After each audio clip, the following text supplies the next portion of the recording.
Computer viruses, malware, trojans, whatever you want to call them. The bottom line is that they are very dangerous. And that's why in this video, I'm going to show you how to code your own computer virus from scratch. But before we continue in this video, I would like to say for legal reasons, this is for educational purposes and entertainment purposes only. I do not condone using this in any malicious way possible.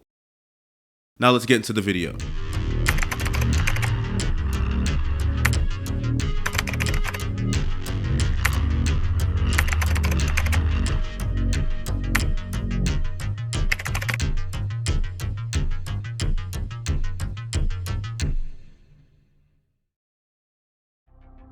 So the type of virus we're going to be building is actually called a Hydra, and it's very, very simple to build. A Hydra virus is pretty much just a virus that pops up an annoying window, and when you try to close this window, two more identical windows will appear. So if you use this in a malicious way, not only would it clutter up someone's screen space, but it could actually also eat up their entire resources such as RAM and CPU usage. Now, of course, depending on how resource hungry you code this virus to be, you can literally shut down someone's entire workspace in like a couple of minutes. We're going to be using Python to build this virus, and within Python, we're going to be using a library called tkinter. First thing we need is to write the code to open up a basic window, and then using the protocol function, we could override the close button to that window. And by overriding this close function to this window, we could actually specify what we want the window to do instead of closing whenever that button is pressed. And in this override function, we're going to be calling this program to actually spawn two different instances of itself, pretty much making two duplicates of itself every time the close button is pressed. And then we take all this code that we just wrote and then just package it up in another class called Hydra. This Hydra class that we just created is going to stand as this new object that we're creating instances of. So to put it in the most basic term, we actually created a window that has a modified close button, and when this close button is actually pressed, it creates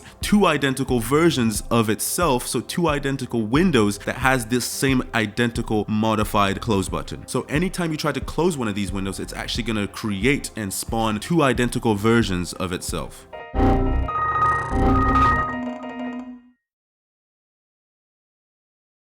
And that, ladies and gentlemen, is how you build a Hydra virus. Now, this can get very dangerous very quickly, but we're just gonna stay with the simplified, cute version of a Hydra. And like I said in the beginning, this is for educational and entertainment purposes only, so I do not condone anyone using this for actual malicious intent. Viewer discretion is advised. You are on your own. I have zero legal obligation. I hope you all enjoyed this video. If you did, remember to give it a like and subscribe to the channel if you haven't already. Feel free to also leave a comment and let me know what you would like to see me code or show how to code in the next video. I'm Adefuye and I don't really know what else to say, so I'll see you in the next video. Peace.